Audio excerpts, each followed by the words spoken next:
Vanakkam, welcome to the professors, the world this week. And the reporting date is 10th of August 2025, and this is episode number 35. 35 episode நம்ம போயிட்டோம். வாரங்கள் நம்ம என்ன பார்க்குறோம்னா, அந்தந்த வாரங்கள்ல முக்கியமான விஷயம் என்ன நடந்தது அதை பத்தி ஃபோக்கஸ் பண்ணி பார்க்குறோம். முக்கியமா நம்ம நாட்டில் அதை தவிர வெளிநாடுகளில் முக்கியமான விஷயங்களை மட்டும் எடுத்து நம்ம பார்க்குறோம். அது என்ன வேணுச்சும் இருக்கலாம், பாலிடிக்ஸா இருக்கட்டும், மேபி என்டர்டைன்மெண்டா இருக்கலாம், இல்லைன்னா ஸ்போர்ட்ஸா கூட இருக்கலாம். எது வேணும் முக்கியமான விஷயங்கள் எடுத்து நம்ம டிஸ்கஸ் பண்றது தான் நம்ம வாரங்கள் பார்த்துட்டு இருக்கோம். அப்படிப்பட்ட விஷயம் இந்த வாரம் நம்ம பார்க்க போறது புதுசு இல்லை. எல்லா வாரம் இவரை பத்தி தான் நம்ம பார்த்துட்டு இருக்கோம். இது எப்பவுமே டாப் ஆஃப் த கமெண்ட்ஸ்லயே நம்ம இதுலயும் இருக்காரு. அதனால கமெண்ட்ஸ்னா என்னோட கமெண்ட், நம்ம யூடியூப் சேனல்ல யாரும் கமெண்ட் அடிக்கிறது இல்லை, பாக்குறதே ரொம்ப கம்மியா தான் பாக்குறாங்க. பட் என்னோட கமெண்ட் எப்பவுமே இவரை பத்தி தான் நான் கமெண்ட் அடிக்கிறதால திருப்பி அவரை பத்தியே நம்ம பேச வேண்டிய நிலைமை ஆயிடுச்சு. ஆனா இவர் தான் அப்ப ஒரு கண்டென்ட், ஒரு டிப்போனே சொல்லலாம். அவனா இவரை பத்தி தான் நம்ம ஒரு அது ஒரு நல்ல விஷயமே நான் சொல்ல மாட்டேன். ஆக்சுவலா இவர் மனசுல என்ன நினைச்சிட்டு இருக்காருன்னா, இவரு பண்றதுதான் எல்லாம் கரெக்ட், தான் தெரியும், எனக்கு என்ன தெரியும், எப்படி பண்ணணும் நம்மளுக்கு தெரியும் அப்படின்னு சொல்லிட்டு நினைச்சு பண்ணிட்டு இருக்காரு. அதான் என்ன விஷயம்னா டாரிஃப் இன்க்ரீஸ் பண்றதுதான். இந்தியா இவர் என்ன ஒரு கடுப்புனா, முக்கியமான விஷயங்கள்லாம் நம்ம டிஸ்கஸ் பண்ணுவோம். இவர் பேர் முதல்ல உங்களுக்கே தெரியும், சொல்லணும்னு அவசியமே கிடையாது. Donald J Trump. இப்போ இவரோட போக்கஸ் இந்தியா மேலதான் இருக்கு. சோ இவருக்கு ஏன் இந்த மாதிரி இந்தியா மேல வரதுக்கு காரணம் இவருக்கு சில டார்கெட்ஸ் எல்லாம் அச்சீவ் பண்ணணும் ஆசைப்படுறாரு. அதுல ஒரு முக்கியமான ஃபர்ஸ்ட் டார்கெட் என்ன பாத்தீங்கன்னா, இவருக்கு நோபல் பீஸ் பிரைஸ் கண்டிப்பா வேணும். இவர் அதுக்கு தொங்கிட்டு இருக்காரு. இவருக்கு எனக்கு எப்படியாச்சும் கொடுத்துடணும் அப்படின்னு சொல்லிட்டு அவங்க ஆளே வச்சு, அவங்க பிரஸ் ஸ்போக்ஸ் பர்சனே வச்சு அதையும் பேசிட்டாரு. எல்லா நாட்டோட சண்டையும் இவர் தான் நிறுத்தினாரு அப்படின்னு சொல்லிட்டாரு. அதுக்கப்புறம் அவருக்கு இந்த அடியால ஒரு சலாம் போடுற நாடுகள்லாம் வச்சு நம்ம பார்த்தோமே, ஒரு மாசம் முன்னாடி பாகிஸ்தானை அசீம் முனீரை கூப்பிட்டு இந்த மாதிரி என்னை பத்தி பண்ணுப்பா, என்ன என்டோஸ் பண்ணுப்பா, இந்த நோபல் பீஸ் பிரைஸ் கொடுக்க சொல்லுப்பா அப்படின்னு சொல்லிட்டு அவன் ஒன்னே சொல்லிட்டான் அசீம் முனீர்.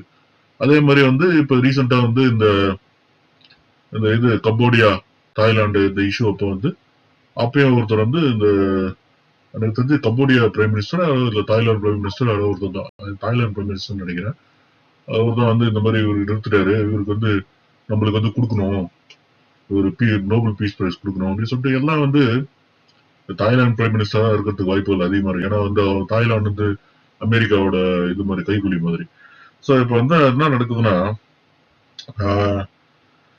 இவருக்கு இது ஒரு முக்கியமான ஆசை, நோபல் பீஸ் பிரைஸ் எப்படி வாங்கிடுவான்னு நினைக்கிறேன் அவரு தலைவர் பேசி பேசி. அதுக்கு அடுத்தது இந்தியா தான் சொல்ற பேச்ச கேட்கணும். இந்தியா ரஷ்யாவோட ரிலேஷன்ஷிப் இருக்கக்கூடாது, தான் கண்ட்ரோல்ல இருக்கணும் அப்படின்னு ரொம்ப ஆசைப்படுறாப்புல. அந்த ஆசையை இந்தியா ஒத்துக்க மாட்டேங்குது. ஏன்னா ரஷ்யாவோட பல ஆண்டுகளான ஒரு ஃப்ரெண்ட்ஷிப் இருக்கிறதெல்லாம் இந்தியா அதை விட்டு நான் விலக மாட்டேன் அப்படின்னு சொல்லிட்டு இந்தியா ஒத்த கால்ல நிக்குது. சோ இவர் தலைவர் என்ன பண்றாரு, இந்த மாதிரி இந்தியா கிட்ட ஒரு மிரட்டல் விடுறாரு. இந்த மாதிரி நீங்க ரஷ்யாவோட உக்ரைன் வாருக்கு நீங்க தான் காரணமா இருக்கீங்க, நீங்க ஆயில் இம்போர்ட் பண்றதால தான் ரஷ்யாவுக்கு எக்கானமி நல்லா ஸ்டேபிளா இருக்கு, அதனால அவங்க வார் ஈஸியா பண்ண முடியுது. சோ அதனால நீங்க ஆயில் நீங்க விற்கிறது வாங்குறத நிறுத்தணும், இம்போர்ட் பண்றது நீங்க நிறுத்தணும் உங்க நாட்டுல அப்படின்னு சொல்லிட்டு ஒத்த கால்ல நிக்கிறாப்ல. ஆனா இதே யூஎஸ் தான் இந்தியா கிட்ட நீங்க வாங்கணும், அப்படி நீங்க வாங்கலன்னா, ஆயில் நீங்க வாங்கலன்னா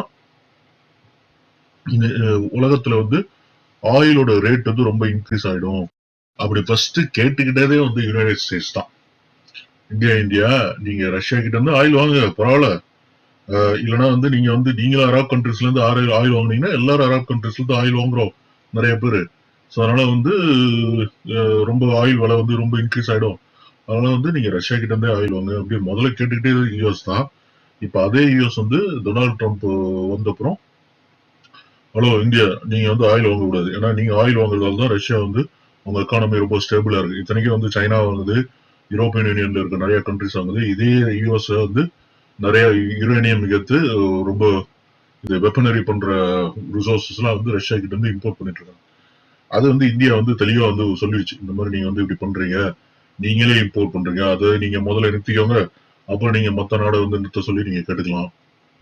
அப்படி வந்து இந்தியா வந்து எக்ஸ்டர்னல் அஃபேர்ஸ் மினிஸ்ட்ரியோட ஒரு ஃபார்மல் ஒரு அவங்க வெப்சைட்லயே வந்து போஸ்ட் ஒன்று போட்டாங்க. அதுக்கப்புறம் வந்து டொனால்டு ட்ரம்ப்புக்கு வந்து கோவம், தலைவருக்கு வந்து நிக்க முடியல. அவர் வந்து என்னன்னா இந்தியா நம்ம என்ன விஷயங்கள் சொல்லியும் திருப்பி வந்து கேட்க மாட்டேன்றாங்க, நம்ம பேச கேட்க மாட்டேன்றாங்க அப்படி சொல்லிட்டு போடுறாரு இன்னும் ஒரு எக்ஸ்ட்ரா 25% டாரிஃப். இப்ப கரண்டா எஃபெக்டிவ்ல இருக்க அந்த 25% டாரிஃப் அப்புறம் எக்ஸ்ட்ரா 25% அது வந்து லேட் ஆகஸ்ட்ல வரும்.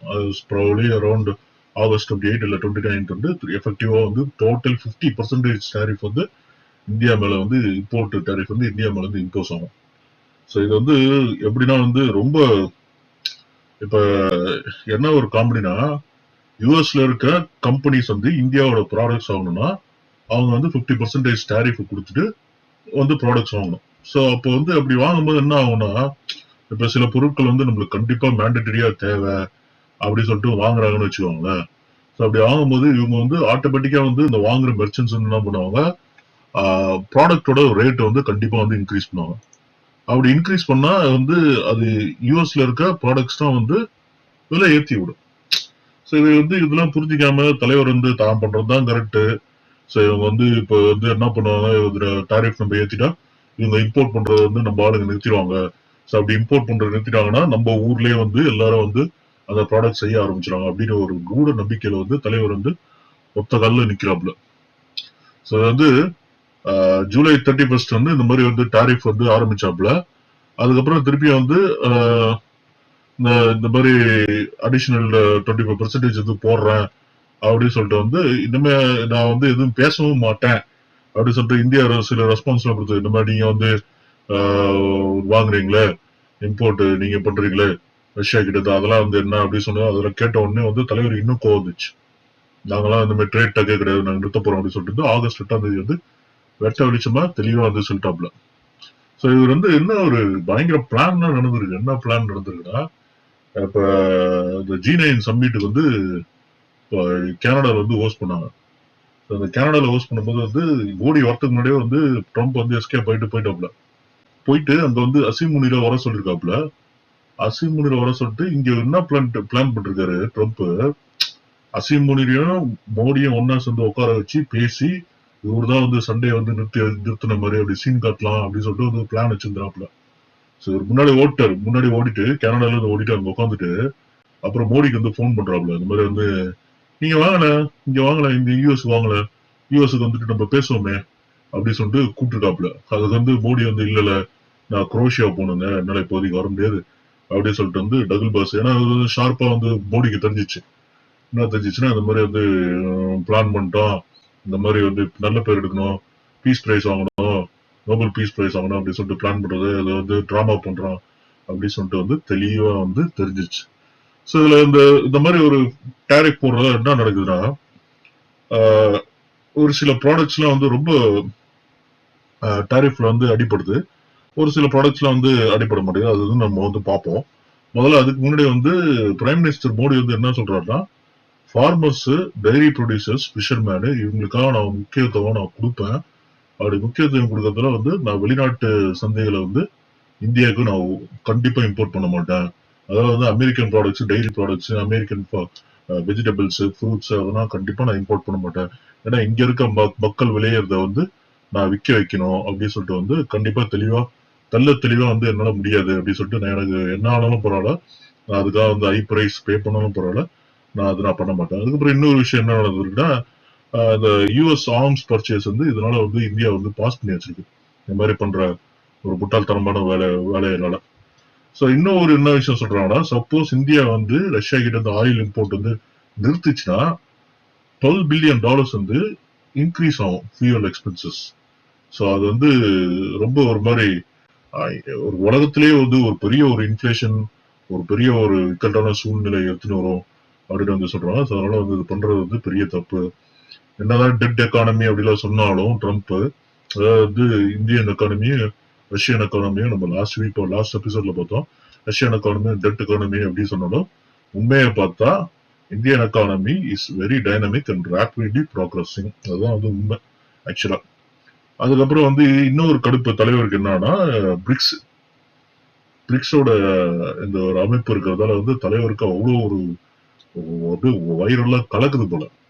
அதனால அவனுங்க நம்மளோட யூஎஸ் டாலரோட வேல்யூ வந்து குறைச்சிடுவானுங்க போல, இவனுக்கு தனியா ஒரு பிரிக்ஸ்னு ஒரு அமைப்பு ஆரம்பிச்சு அப்படி சொல்லிட்டு அது வரை இவருக்கு வந்து கடுப்பாயிட்டு இருக்கு. இப்ப இந்தியாவோட போக்கஸ் என்ன போயிட்டு இருக்குன்னா, சரி அவன் தான் பைத்தியகாரத்தனமா உளறிட்டு இருக்கான், இந்த 4 வருஷம் இப்படி இருக்கும். அதனால வந்து நம்ம என்ன பண்ணலாம், இந்த டைம்ல வந்து வேற மார்க்கெட் வந்து போய் பார்ப்போம், EU போய் பார்ப்போம், UK போய் பார்ப்போம், ஜப்பான் போய் பார்ப்போம். அந்த மாதிரி பல மார்க்கெட் வந்து இப்ப வந்து இந்தியன் எக்ஸ்போர்ட்டர்ஸ் வந்து வந்து பிளான் பண்ணிட்டு இருக்காங்க. சரி, இப்ப இதனால நம்ம வேற என்ன விஷயங்கள் அப்படி நடக்க போறது நம்ம வந்து போதான் தெரியும். அதுக்கப்புறம் இன்னொரு விஷயம் பாத்தீங்கன்னா, இது ஆகஸ்ட் 6ஆம் தேதி தான் வந்து 25% எக்ஸ்ட்ரா அடிஷனல் டாரிஃப் வந்து போடுறேன் அப்படின்னு சொல்லிட்டு வந்து இது வந்து கண்டிப்பா இது வந்து ஆகஸ்ட் 28ஆம் தேதி எஃபெக்ட் வரப்போகுது. ஒரு கிட்டத்தட்ட 21 நாள் ஆகும்னு வச்சுக்கோங்களேன். அது வந்து அப்புறம் தான் 28, 29ஆம் தேதி தான் அது வந்து கம்ப்ளீட்டா எஃபெக்ட் ஆக போறோம். இந்தியா வந்து இது வந்து அன்ஃபேர், அன்ஜஸ்டிஃபைட், அன்ரீசனபிள் இந்த மாதிரி வந்து ஒரு ரிப்ளை வந்து பண்ணிட்டாங்க. இதுல எந்தெந்த செக்டார் வந்து எஃபெக்ட் ஆக போகுது முன்னாடியே பார்க்கலாம்னு சொல்லியிருந்தேன்.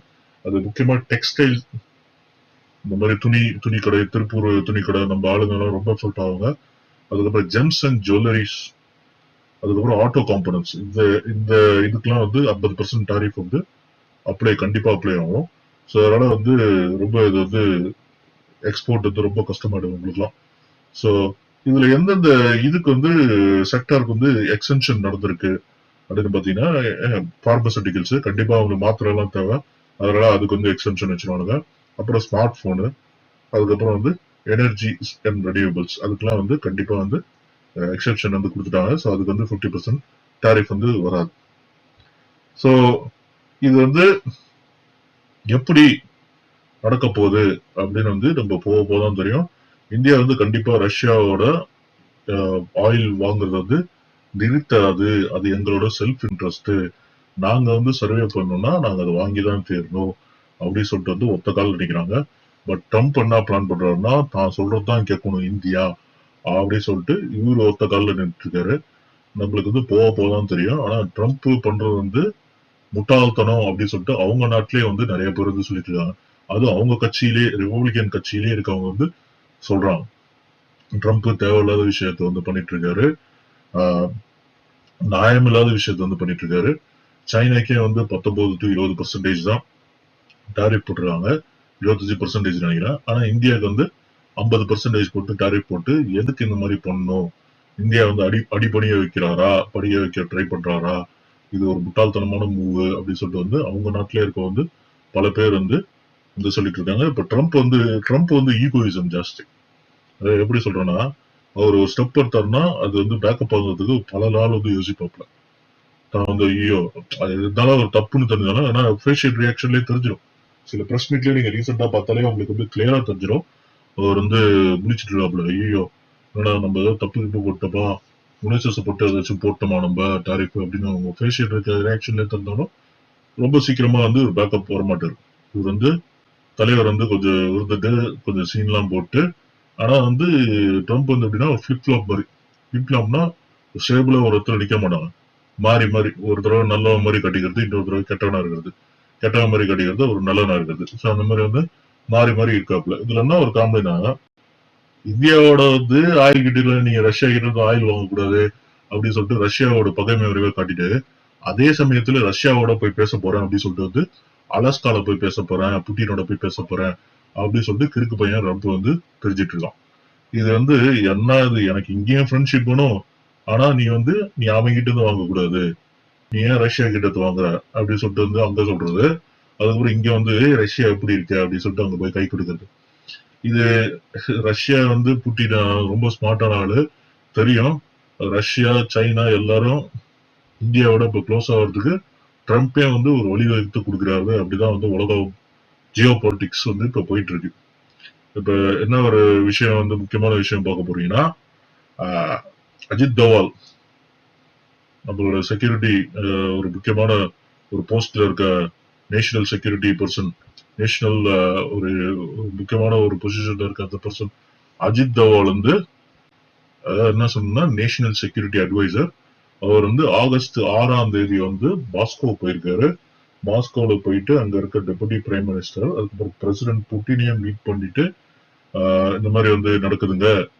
எப்படி நீங்க வந்து ஏன்னா பிரசிடென்ட் புட்டின் வந்து கம்ப்ளீட்டா வந்து இந்தியாவுக்கு தான் அந்த சப்போர்ட். அதே மாதிரி Denis Manturov prime minister of deputy prime minister of Russia, அவரு வந்து மீட் பண்ணி இந்த மாதிரி வந்து பாத்துக்கலாம், அவங்களாம் ஒன்றும் பிரச்சனை இல்லை, நான் பாத்துக்கலாம் அப்படின்னு சொல்லிட்டு வந்து கம்ப்ளீட்டா வந்து ஒரு ஸ்ட்ராட்டஜி டாக்ஸ் வந்து நடந்திருக்கு.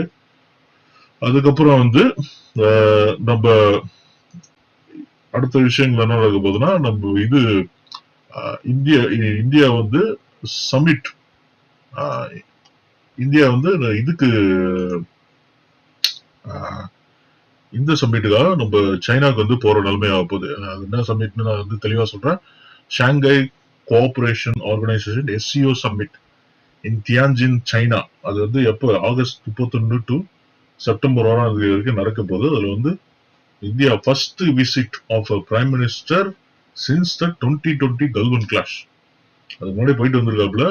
அதுக்கப்புறம் வந்து ஃபர்ஸ்ட் வந்து சைனாவுக்கு வந்து ஃபர்ஸ்ட் டைம் விசிட்டா வந்து சைனாவுக்கு போறோம் 2020 அப்புறம். இவர் வந்து பிரைம் மினிஸ்டர் மோடி வந்து போயிட்டு சைனால போறது வந்து கண்டிப்பா அமெரிக்காவுக்கு இது வந்து ஒரு பெரிய ஒரு கடுப்பா தான் இருக்கும். அதனால அது நம்ம வந்து பாருங்களேன், முட்டாள்தனமான ஒரு ஒரு விஷயம் தான் அமெரிக்கா பண்றது. இந்தியாவுக்கு வந்து சப்போர்ட் பண்றோம் சொல்லிட்டு இப்ப வந்து தேவையில்லாம வந்து இந்தியா வந்து பகைச்சிக்கிறது, பாகிஸ்தான் சப்போர்ட் பண்ற மாதிரி சப்போர்ட் பண்றது. அது வந்து இது பாகிஸ்தான் வந்து யூட்டிலைஸ் பண்றான்னு சொல்லிட்டு பாகிஸ்தான் வந்து ஒரு அடியாள் கண்ட்ரின்னு வந்து கிளியரா வந்து வெளியில வந்து காட்டிட்டு இருக்கு. சோ இது வந்து என்ன சொல்றது நம்மளுக்கு வந்து ஒன்னும் புரிய மாட்டேங்குது. சோ அதுக்கப்புறம் வந்து புட்டினும் வந்து இந்தியாவுக்கு வந்து எண்ட் ஆஃப் 2025 வந்து கண்டிப்பா வரப்போறாருன்னு கிளியரா வந்து தெரிஞ்சிச்சு.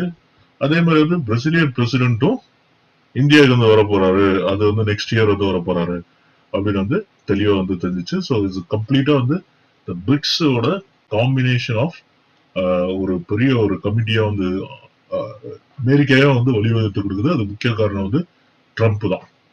ட்ரம்ப் வந்து பயந்துட்டு ஓகே நம்ம டாலர் வழி வந்து போகுது அப்படி பண்ணி பல விஷயங்கள் பண்றது. அது வந்து இவங்க எல்லா நாடுகளையும் வந்து ஒன்னா வந்து செத்துட்டு இருக்கு. இது இன்னொரு விஷயம் வந்து சவுத் ஆப்பிரிக்காலயும் வந்து ட்ரம்ப்புக்கு பயங்கர வந்து எதிர்ப்பு வந்துட்டு இருக்கு. அங்கேயும் வந்து கொஞ்சம் வந்து கமாண்ட் பண்ணும் அப்படி வந்து ட்ரை பண்ணிட்டு இருக்காப்புல. இப்ப அவங்களும் வந்து கண்டிப்பா சீரியஸா வந்து ட்ரம்ப் வந்து ஒரு அகேன்ஸ்டா வந்து ஒரு அப்போஸ் பண்ணி பாத்துருவாங்க. இப்ப பல நாடுகள் வந்து இது வந்து மௌனம் சாதிக்குது. எல்லாருக்குமே தெரியும் ட்ரம்ப் பண்றது முட்டாள்தனம். ஏன்னா ட்ரம்ப் அந்த எல்லா நாடுகளுக்கும் வந்து டாரிஃப் வந்து போட்டிருக்காப்புல. ஆனா இந்தியாவுக்கு வந்து அதிக டாரிஃப் போட்டிருக்காரு. அதுதான் வந்து ஒரு சரியான காமெடி. பல நம்ம சப்கான்டினென்ட்லயே பாத்தீங்கன்னா நிறைய நாடுகளுக்கு பாகிஸ்தான், ஸ்ரீலங்கா, பங்களாதேஷ் 19% டாரிஃப் போட்டிருக்காரு. பட் இந்தியாவுக்கு மட்டும் வந்து 50% டாரிஃப். சைனாக்கே வந்து 25% டாரிஃப் தான். சோ இது வந்து நம்ம வந்து எப்படி போகுது, நம்ம போதான் தெரியும். இந்தியா வந்து ஃபோமா வந்து ரஷ்யாவோட ஸ்டாண்ட் பண்ணுது. நீங்க என்ன மாதிரி நீங்க மிரட்டினாலும் நாங்க வந்து அதெல்லாம் கண்டுக்க மாட்டோம் அப்படின்னு சொல்லிட்டு வந்து தைரியமா வந்து இந்தியா ரெஸ்பாண்ட் பண்ணுது. நம்ம ஆனா வந்து போதான் தெரியும். இது வந்து வெளிநாட்டு விஷயங்கள், ஜியோ பாலிட்டிக்ஸ் விஷயம். இப்ப உள்நாட்டுல நடக்கிறது வந்து நம்ம வந்து பார்ப்போம். போன வாரம் நம்ம ஆல்ரெடி ஒருத்தரை பார்த்தோம். நம்ம ராகுல் காந்தியை பத்தி பார்த்தோம். ராகுல் காந்தி வந்து இந்தியாவோட எக்கானமி டெட் எக்கானமி அவரும் வந்து அக்ரி பண்ணாரு. இந்த மாதிரி வந்து ட்ரம்ப் வந்து சொல்றது உண்மைதான், இந்தியாவோட எக்கானமி டெட் எக்கானமி தான் அப்படி வந்து சொன்னாரு. பட் இந்த வாரம் வந்து ஆகஸ்ட் 7ஆம் தேதி வந்து ஒரு பெரிய ஒரு குற்றச்சாட்டு வந்து வைக்கிறாரு. ஏதாவது யார் மேல வைக்கிறாரு? எலெக்ஷன் கமிஷன் மேல வைக்கிறாரு. சோ அவருக்கு வந்து ஒரு பெரிய வந்து ப்ரூஃப் கிடைச்சிருக்கு அப்படின்னு சொல்லிட்டு வந்து ஒரு பிரஸ் மீட் வந்து ஆர்கனைஸ் பண்ணி ஒரு பெரிய ஒரு ஈவென்ட் மாதிரி வச்சு எலெக்ஷன் கமிஷனும் பிஜேபியும் ஒன்னா சேர்ந்து உலகத்துல இருக்க மக்கள் எல்லாம் ஏமாத்திட்டு இருக்காங்க. முக்கியமான விஷயம் வந்து 1 கோடி மிஸ்ட்ரி ஓட்டர்ஸ் வந்து இருக்காங்க. இவங்க வந்து ஓட்டு போட்டு இவங்களை வந்து ஜெயிக்க வைக்கிறாங்க ஒருத்தரையும். இந்த மாதிரி இவங்க யாருமே கிடையாது. ஒரே வீட்லயே 74 பேர் தங்குறாங்க. ஒரு வீட்டு அட்ரஸே இல்ல, 0ன்னு போட்டிருக்காங்க. அப்புறம் போன் நம்பர் பாத்தீங்கன்னா 999 அப்படி ஒரு போன் நம்பரே கிடையாது. அந்த மாதிரி வந்து பழைய ரெக்கார்டு நிறைய ரெக்கார்டு எடுத்து காப்பிக்கிறாரு ராகுல் காந்தி. ராகுல் காந்தி வந்து தெரியல, ராகுல் வந்து ஓட்டர் லிஸ்ட் அவருக்கு வந்து கிடைக்குது. அவருக்கு வந்து இப்ப வரப்போற எலெக்ஷன் வந்து பீகார் எலெக்ஷன் வரப்போகுதுன்னு நினைக்கிறேன். அது வந்து கண்டிப்பா காங்கிரஸ் தோத்துருவாங்கன்னு அப்படி அவங்களுக்கே தெரியுது போல. சோ அதனால வந்து இந்த மாதிரி விஷயங்களை வந்து சொல்லி நம்ம வந்து ஒரு இது பண்ணுவோம் அப்படின்னு சொல்லிட்டு ஒரு சாராரும் இன்னொரு சாரார் என்ன சொல்றாங்கன்னா, ராகுல் காந்தி வந்து நல்லதுதான் வந்து பண்றாரு, அவர் வந்து உண்மையை வந்து வெளியில வந்து வெட்ட வெளிச்சமா வெளியில எடுத்துட்டு வர்றாருன்னு சொல்லிட்டு இன்னொரு சாரார் வந்து சொல்றாங்க. சோ அது வந்து நம்ம வந்து எந்த சாரார் எடுக்க போறோம்னு நான் சொல்ல போறதுல நான் வந்து பொதுவாகவே விட்டுறேன். சோ இப்ப வந்து பாத்தீங்கன்னா அந்த ஒரு பக்கம் என்ன சொல்றாங்கன்னா, இது வந்து என்ன இந்த மாதிரி ஓட்டர் லிஸ்ட் வர்றதுக்கு காரணம் வந்து பழைய ரெக்கார்ட்ஸ் எல்லாம் வந்து டெலீட் பண்ணாம விட்டதால் தான் இந்த மாதிரி வந்து நிறைய பேர் வந்து ஒரே வீட்ல இருக்க மாதிரி வந்து காட்டுது. அதே மாதிரி வந்து அஹ், அதே ஆள் வந்து பல இடங்கள்ல வந்து ஓட்டு போடுற மாதிரி வந்து காட்டுது. அதே மாதிரி வந்து பங்களாதேஷ்ல இருந்து வந்து நிறைய பேர் வந்து இங்க வந்து ஓட்டு போடுறாங்க அப்படின்னு வந்து காட்டுது. அந்த பங்களாதேஷ் வந்தவங்களுக்கு வந்து நாங்க ஓட்டு உரிமை கொடுக்க மாட்டேன்றோம் அப்படின்னு வந்து சொல்றாங்க. எலெக்ஷன் கமிஷன் சொல்றாங்க அப்படின்னு வந்து ஒரு சாரார் வந்து சொல்றாங்க. இன்னொரு சாரார் வந்து என்ன சொல்றாங்க, அதாவது காங்கிரஸ் சைடு பாத்தீங்கன்னா ஒண்ணு வந்து பிஜேபி சைடு அதே வந்து எலெக்ஷன் கமிஷன் வந்து அதுதான் சொல்லுது. அப்புறம் இன்னொன்னு காங்கிரஸ் சைடு என்ன சொல்றாங்கன்னா, இவங்க வந்து ஏமாத்துறாங்க, இவங்க வந்து கள்ள ஓட்டு தான் போட்டுட்டு இருக்காங்க, இது வந்து நீங்க பாருங்க ஓட்டர் லிஸ்டே வந்து எல்லாமே வந்து ஃபேக்கா தான் இருக்கு, ஒரு 100,000 இர்ரெகுலர் ஓட்டு வந்து போட்டிருக்காங்க, கண்டிப்பா போட்டிருக்காங்க. அது எல்லாமே வந்து டூப்ளிகேட் என்ட்ரிஸும் ஃபேக் அட்ரஸும் தான் இருக்கு. ஃபார்ம் 6 வந்து போகஸ் பண்ணி இப்படி ஏமாத்திட்டு இருக்காங்க. இது முக்கியமா வந்து கர்நாடகா, மகாராஷ்டிரா எல்லா இடத்துலயும் இது வந்து நடந்திருக்கு அப்படின்னு வந்து வெட்ட வெளிச்சமா வந்து சொல்றாரு ஒரு ராகுல் காந்தி. சோ ராகுல் காந்தி வந்து ஒரு 5 கேள்வி கேட்கிறாரு. அப்படியே நட்டுக்கிட்டு அப்படியே மூஞ்சில அடிக்கிற மாதிரி இது கேட்கிறாரு. ஃபர்ஸ்ட் கேள்வி, why is the opposition not getting the digital voter list? Opposition என் காங்கிரஸ் கட்சி, எங்களுக்கு ஏன் வந்து டிஜிட்டல் ஓட்டர் லிஸ்ட் நீங்க கொடுக்க மாட்டேன்றீங்க, ஏன் அப்ப நீங்க வந்து ஃபேக் ஓட்டர் லிஸ்ட் வச்சிருக்கீங்களா அப்படின்னு வந்து ஃபர்ஸ்ட் கேள்வி கேட்கிறாரு. அப்புறம் சிசிடிவி வீடியோ எவிடன்ஸ் வந்து ஏன் அழிக்கிறீங்க, அழிக்க கூடாது, நாங்க அதை பார்க்கணும் அப்படின்னு சொல்றாரு. அதுக்கப்புறம் இன்னொன்னு என்ன சொல்றாரு, ஃபேக் ஓட்டிங்கும் மேனிப்புலேஷன் வந்து பண்ணி ஓட்டர் லிஸ்ட் வந்து போட்டிருக்கீங்க. ஓகே, நீங்க வந்து ஏமாத்தி சில விஷயங்கள் ஓட்டர் லிஸ்ட்ல மக்கள் உண்மையான மக்கள் இல்லாம ஏமாத்துன ஒரு ஃபேக்கான ஓட்டர் லிஸ்ட் வந்து நீங்க தயாரிச்சிருக்கீங்க அப்படின்னு வந்து சொல்றாரு. அதுக்கப்புறம் வந்து threatening and intimidating opposition leaders, அதாவது வந்து எங்களை வந்து மிரட்டுறீங்க, ஆப்போசிஷன் லீடர்ஸ் வந்து மிரட்டுறீங்க இந்த மாதிரி வந்து கேள்வி கேட்டா அப்படின்னு வந்து சொல்றாரு. அதுக்கப்புறம் வந்து முக்கியமான 5வது கேள்வி ஒண்ணு, தெளிவான ஒரு கேள்வி ஒண்ணு கேட்கிறாரு. எலெக்ஷன் கமிஷன் ஆஃப் இந்தியா வந்து இப்போ வந்து பிஜேபிக்கு ஏஜென்டா மாறிடுச்சா அப்படின்னு மூஞ்சில வச்ச மாதிரி நச்சுன்னு கேட்கிறாங்க. சோ இப்ப வந்து தலைவர் வந்து எலெக்ஷன் கமிஷனும் வந்து சில விஷயங்கள்லாம் வந்து ரெஸ்பாண்ட் பண்ணிட்டு இருக்கு. இந்த மாதிரி இதான் நான் சொன்னல, இந்த மாதிரி இந்த டூப்ளிகேட் என்ட்ரிஸ், வீடு மாறி போயிட்டாங்க, அந்த மாதிரி பல ரெஸ்பான்ஸ் கொடுத்தாலும் சில பேர்ல அது நம்புற மாதிரி இல்ல. அது வந்து உண்மையில ஒரு டிரான்ஸ்பரன்சி இல்லாத மாதிரிதான் நமக்கும் வந்து தோணுது. இப்ப இப்ப இந்த மாதிரி நடக்குதுன்னா வந்து பாத்தீங்கன்னா, அப்படின்னா வந்து இன்னொரு அந்த ஒரு விஷயமும் நம்மளுக்கு வந்து தோணுது. அப்படி நடக்குதுன்னா நம்ம எல்லா இடத்துலயுமே வந்து பிஜேபி ஜெயிச்சிருக்கணும் அப்படின்னு வந்து தோணுது. அது வந்து இப்ப சில பேர் என்ன சொல்றாங்க, இல்ல அது பிஜேபி எல்லா இடத்துலயும் ஜெயிச்சா எல்லாருக்கும் வந்து டவுட் வந்துரும் அப்படி சொல்லிட்டு வந்து ஒரு சில இடங்கள்லாம் வந்து விட்டு வச்சிருக்காங்க. அதுல வந்து ஒன்னாவது எக்ஸாம்பிள் வந்து இது தமிழ்நாட்டிலயும் கேரளால எல்லாம் விட்டு வச்சிருக்காங்க. பிஜேபி அங்க ஒரு சீட்டு கூட வின் பண்ணாம இருக்கு. பட் போற நிலைமையில பார்த்தா அப்படியே கொஞ்சம் கொஞ்சமா அப்படியே இது பண்ணி மாத்தி கடைசியில வந்து பிஜேபி சீட்டு வின் பண்ற மாதிரி பண்ணுவாங்க, இதே மாதிரி ஏமாத்துவாங்க அப்படின்னு சொல்லிட்டு வந்து ராகுல் காந்தியே வந்து சொல்றாப்புல. ராகுல் காந்தி வந்து ஏஜ்டர், உயிர் தெழுந்துட்டாரு. உயிர் தெழுந்து பல விஷயங்களை வந்து இப்ப வந்து கேள்வி கேட்க ஆரம்பிச்சிட்டாரு. ஒரு சில சமயம் வந்து ஒரு முட்டாள்தனமா இருந்தாலும் சில சமயம் வந்து நறுக்குன்னு நச்சுன்னு கேட்கிற மாதிரிதான் கேட்கிறாப்புல. நம்ம வந்து இப்போ நம்ம இந்தியா வந்து ஆல்ரெடி வெளிநாட்டுல நிறைய பிரச்சனை போயிட்டு இருக்கு. ஓகே, ட்ரம்ப் போட்டு தாளிச்சிட்டு இருக்காப்புல. இப்போ மோடிக்கு இதெல்லாம் வந்து பயங்கர இன்ட்ரெஸ்ட் இல்லாத மாதிரிதான் தெரியுது. சோ இதை வந்து பாத்துக்கிறதுக்கு சில பேர் வந்து இப்ப வந்து எலெக்ஷன் கமிஷன் ஆஃப் இந்தியா தான் அதுக்கு வந்து ரெஸ்பான்ஸ் பண்ணி இதை வந்து பதில் சொன்னோம் அப்படின்னு சொல்லிட்டு வந்து பல விஷயங்கள் வந்து இப்ப போயிட்டு இருக்கு. நம்ம பார்ப்போம் போக போக எப்படி போயிட்டு இருக்கு, பல அப்டேட்ஸ்கள் வந்து பார்ப்போம். அதுக்கப்புறம் இது நடிப்பு அரக்கன் வாட்டர்மெலன் ஸ்டார் டாக்டர் திவாகர் பிபிடி அப்படின்னு சொல்லிட்டு ஒரு இன்ஸ்டாகிராம் ரீல் மேக்கர் வந்து விழா வந்துட்டு இருக்காரு. அவரை பத்தி இப்ப யூடியூப் போனாலே அவரை பத்தி தான் ஃபுல்லா வந்து நம்ம வந்து பார்க்க முடியுது. ஸோ இந்த மாதிரி பல பேர் இது வந்து நம்ம பாத்தீங்கன்னா முன்னாடில இருந்து இப்ப டிக்டாக் அந்த டைம்ல பாத்தீங்கன்னா முன்னாடி வந்து மிருணாலினி ரவி அப்படின்னு சொல்லிட்டு ஒரு பொண்ணு வந்தது. அது வந்து பெரிய ஆக்ட்ரஸ் ஆச்சு. பெரிய ஆக்ட்ரஸ் சொல்ல முடியாது, ஓரளவு ஒரு ஆக்ட்ரஸ் ஆச்சு. அதுக்கப்புறம் சில பேர் வந்து இந்த ஜிபி முத்து, அதுக்கப்புறம் வந்து மன்னை சாதிக், அப்புறம் வந்து பலூன் அக்கா, அரோரா சிங்க்லர், அப்புறம் பீரோ அக்கா, இந்த அக்கா அந்த அக்கா அப்படின்னு சொல்லிட்டு பல அக்கா வந்தாங்க. அதுக்கப்புறம் வந்து இப்ப பாத்தீங்கன்னா ஒரு கிறுக்கன் நடிப்பு அரக்கன் வாட்டர்மெலன் ஸ்டார் அப்படின்னு சொல்லிட்டு வந்து ஒருத்தர் வந்து தாளிச்சுட்டு இருக்காப்புல. இப்ப என்ன வாட்டர்மெலன் ஸ்டார் இதை பத்தி பேசுறது நம்ம இன்னும் ஒரு கண்டிப்பா ப்ரொஃபசர் பாயிண்ட் ஆஃப் வியூல நம்ம பார்க்க தான் போறோம் அதை பத்தி. பட் வாட்டர்மெலன் ஸ்டார் நீங்க வந்து உங்களை வந்து நீங்க வந்து பயங்கரமா செல்ஃப் ப்ரொக்ளைம்டு ஒரு ஹீரோவா நீங்க வந்து பாத்துட்டு இருக்கீங்க. முதல்ல வந்து எல்லாத்தையும் நீங்க அக்செப்ட் பண்ணணும். அதாவது வந்து நீங்க சொல்றது மட்டும் தான் மத்தவங்க கேட்கணும் கிடையாது. மத்தவங்க சொல்றது நீங்க அக்செப்ட் பண்ணணும். சோ இது வந்து இந்த ஒரு வேர்ல்ட் திஸ் வீக்ல வந்து இவரை பத்தி நான் பேசுறதுக்கு காரணம் வந்து இந்த மாதிரி பல பேர் இதுக்கு முன்னாடி ஒருத்தர் அந்த ஒரு அகோரி ஒருத்தரை பத்தி நம்ம பார்த்தோம். அந்த மாதிரி நிறைய பேரை பத்தி பார்த்தோம். இப்ப இந்த நடிப்பு அரக்கன் வந்து ஒரு தேவையில்லாத ஒரு பெரிய இஷ்யூவா போயிட்டு இருக்கு. இப்ப இந்த யூடியூப் சேனல்ல கொஞ்சம் அதை வந்து கொஞ்சம் பாஸ் பண்ணி வச்சீங்கன்னா அவரை வந்து இன்டர்வியூ எல்லாம் பண்ணாம இருந்தீங்கன்னா அது போகுது வியூ போகுது அது தெரியுது.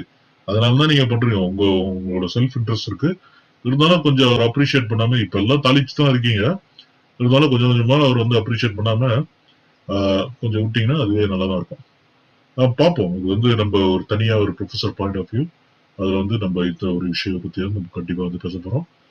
ஓகே, இந்த வாரங்கள் என்ன வந்து தெளிவா வந்து பார்த்துட்டோம்.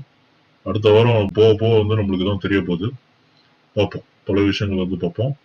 Until then, this is Professor signing off. Take care. Bye.